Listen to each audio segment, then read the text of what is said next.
تو میں مثال دے رہا تھا کہ پتھر کو آپ لڑکانے کی کوشش کرو گے نہیں ہوگا, پوائنٹ تلاش کرو ٹیکنیکل فالٹ ہے کہاں پہ, تو پھر آپ ایک لیور رکھو گے, ذرا سا پش کرو گے, پورا پتھر چینج. تو یہ جو انسان کے اندر مختلف قسم کی خرابیاں ہیں, بخل ہے, حسد ہے, اور کنجوسی ہے, اور چاپلوسی ہے, یہ ساری چیزیں, پہلی بات تو یہ سب چیزوں ٹھیک کریں گے تو اوپر سے ٹھیک ہوں گے پھر. اور یہ تمام چیزیں ٹھیک کرنے کا کی جو بیس ہے نا, وہ ہے دنیا کو مسافر خانہ سمجھنا شروع کر دے انسان. کیونکہ ہر چیز کی بیس دنیا کی محبت ہے. دنیا حاصل کرنے کی کوشش میں انسان یہ سارے الٹے کام کرتا ہے کہ سارے مزے اس کو کہاں چاہیے, دنیا میں چاہیے. جب وہ سمجھے گا مسافر خانہ ہے, تو بھائی جو ٹرین میں سفر کر رہا ہوتا ہے یا بس میں لانڈی سفر کر رہا ہوتا ہے, تو اسے سیٹ پہ جگہ مل جائے تو بھی خوش ہوتا ہے, پائیدان پہ جگہ مل جائے تو بھی زیادہ ٹینشن نہیں لیتا. تو کوئی بات نہیں یار, وہ ایسا نہیں کرے گا کہ وہ جا کے کسی کو گریبان پکڑ کے اٹھا کے اس کی سیٹ پہ بیٹھے گا, بولے گا میں کیا لانڈی تک لٹک کے سفر کروں گا, میں پاگل ہوں. کسی پہ ظلم نہیں کرے گا, کسی سے چاپلوسی نہیں کرے گا. اب کسی کو سیٹ پہ بیٹھا ہوا دیکھا, اس کے پاؤں دبانے شروع کر دیے, یار آپ مجھے بیٹھنے دیں, یہ چاپلوسی ہے نا. استغنا کے ساتھ رہے گا, او بھائی تمیز سے اگر جگہ دیتے ہو ٹھیک ہے, نہیں تو بیٹھے رہو یار. ہم کو یہ تھوڑی کہ اتنی زیادہ تمہارے سامنے جھکیں اور آنسو بہانا شروع کر دیں اور زبان ٹیڑھی شروع کر دیں, لالچ دینا شروع کر دیں. پائیدان ہے یار, چلتا ہے یہ بھی, بلکہ اس کے مزے لے گا پائیدان کے, اور لٹکے گا اور جھانک جھانک کے نا. ساری خرابیوں کی وجہ دنیا کی محبت. حب الدنیا رأس کل خطیئہ, دنیا کی محبت ہر برائی کی جڑ ہے. جب انسان سمجھتا ہے بھائی مسافر خانہ ہے, پتہ نہیں کل مر جائیں پرسوں مر جائیں. قارون پیسے کا خیال آئے تو بولے قارون نے کیا کر لیا, قارون سے زیادہ میں پیسہ کما نہیں سکتا, وہ بھی مر کے ختم. جب خیال آئے کہ عزت میری سب سے زیادہ ہو, تو بھائی فرعون سے زیادہ تو عزت ہو نہیں سکتی. اتنی بڑی حکومت, پاور ملی کہ ہزاروں بچوں کو قتل کر دیا, کوئی اس کے خلاف احتجاج نہیں ہوا, ایسا پاورفل میں دنیا میں بن نہیں سکتا. تو فرعون بھی بالآخر دنیا سے دریا میں نہ بھی ڈوبتا تو بھی ویسے بھی اب تک مر تو چکا ہوتا نا. تو مسافر خانہ ہے تو اسی سفر کو انجوائے کرو, ٹھیک ہے نا. تمیز سے روٹی مل جائے ٹھیک ہے, ذلت کے ساتھ نہیں چاہیے. دینے والے اپنے پیسوں کے بہت ہیں, اب بھیک نہیں مانگے گا ایسی صورت میں, کہے گا بھائی محنت کرو, مزدوری کرو. ایک مزدور کو میں نے دیکھا, بڑے غیرت مند ہوتے ہیں, غریب غیرت مند مل جائے نا مزہ آ جاتا ہے یار, کہ کھانے کو روٹی نہیں اور ایسا استغنا. وہ بڑی پیاری بات کی اس نے, کہا اس کی کسی شیٹھ نے دعوت کی اس مزدور کی نا, غریب کی, ایک دفعہ کھانا کھلایا, 2 دفعہ کھلایا, تیسری دفعہ بلایا وہ نہیں گیا. میں نے کہا کیوں نہیں جا رہے؟ کہہ رہا ہے بھائی اپنے گھر کی جو سوکھی روٹی ہے نا وہ دوسرے کے بریانی سے اچھی ہے.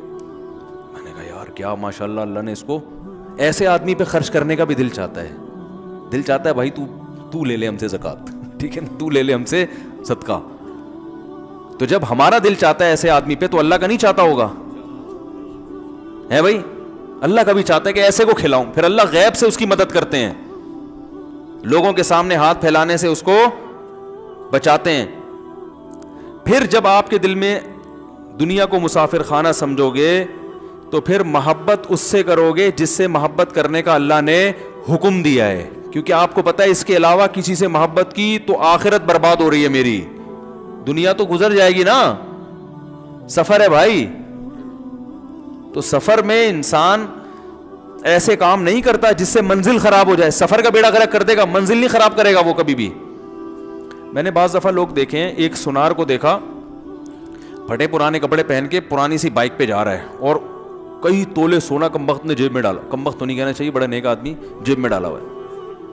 وہ سن رہے ہوتے ہیں, وہ سن نہ لے بھائی بہن آپ سن رہے ہیں تو غلطی سے کمبخت نکل گیا, آپ کمبخت نہیں ہے. وہ میرے بیان سنتے ہیں, وہ تو کمبخت تو میرے ایک ٹرم ہے نا, اصطلاح ہے.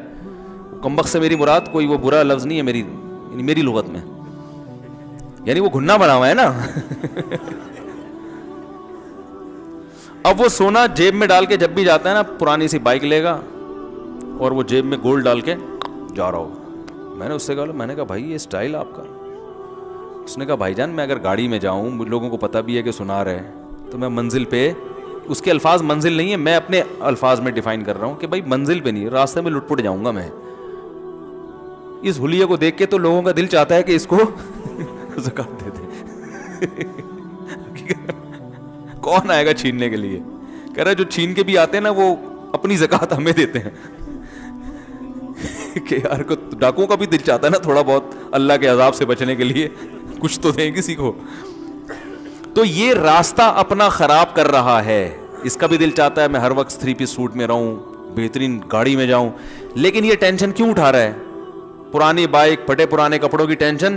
منزل اچھی ہو, وہاں پہنچ کے سونا, جہاں پہنچانا ہے وہاں پہنچا دوں, شاپ پہ پہنچانا ہے, کسی کسٹمر کو ڈیلیور کرنا ہے, پیسے ملیں گے, بینک میں پیسے جائیں گے ڈائریکٹ.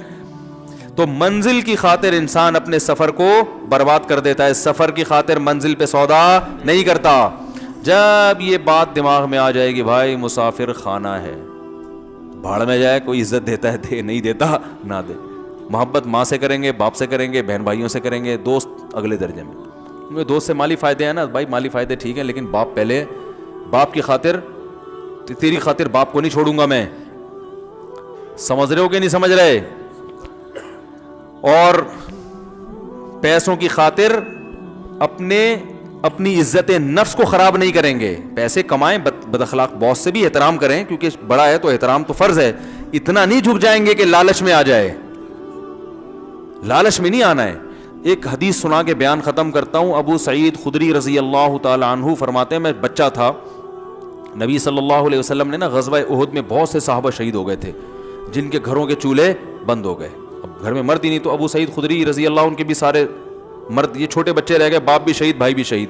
تو ان کی ماں نے بھیجا کہ بھائی نبی صلی اللہ علیہ وسلم کے پاس جاؤ, کچھ راشن وغیرہ لے کر آؤ.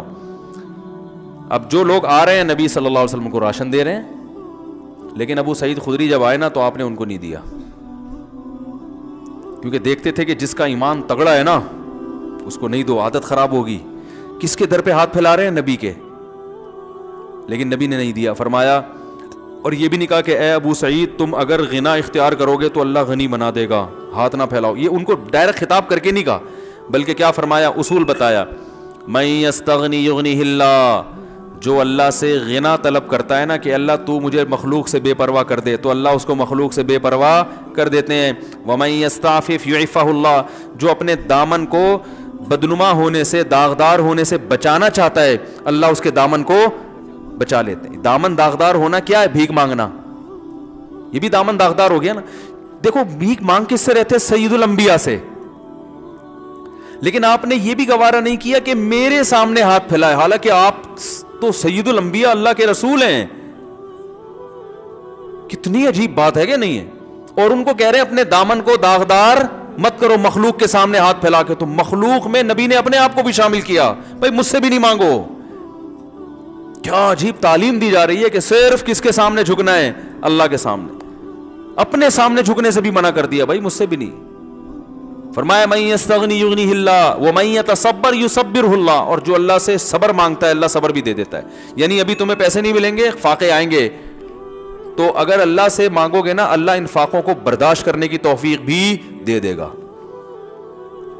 تو وہ سمجھ گئے. نبی نے یہ نہیں کہا میں تمہیں کہہ رہا ہوں, اصول بتا. وہ سمجھ گئے کہ مجھے نبی, دوسروں کو تو آپ دے رہے ہیں, مجھے نہیں دینا چاہتے, مجھے بنانا چاہتے ہیں, سنوارنا چاہتے ہیں, مجھے تیار کر رہے ہیں. حالانکہ بچے تھے, سمجھ گئے, چلے گئے. ماں کو جا کے بتایا, بھائی صبر. کہتے ہیں اس دن کے بعد سے لے کے موت تک ابو سعید خدری رضی اللہ عنہ نے کبھی کسی کے سامنے ہاتھ, اور پھر اللہ نے ایسا مال دیا, ایسا نوازا حضرت ابو سعید خدری کو, پوری عمر مکمل کر کے دنیا سے گئے. تو انہی فاقوں میں صبر. اس لیے میں نے بیان کیا تھا نا کہ یہ جو کہتے ہیں نا بچے دو ہی اچھے اور کھائیں گے کہاں سے, کوئی بات نہیں یار, ٹماٹر کی ریڑھی لگا دی تو بھی کوئی مسئلہ نہیں ہے. اول تو اللہ دے دیتا ہے, زیادہ ٹماٹر بیچیں گے نا تو یہ ٹماٹر بیچنے والے کیا جہنم میں جائیں گے؟ یہ کہ انسان نہیں ہے؟ او بھائی مسافر خانہ ہے,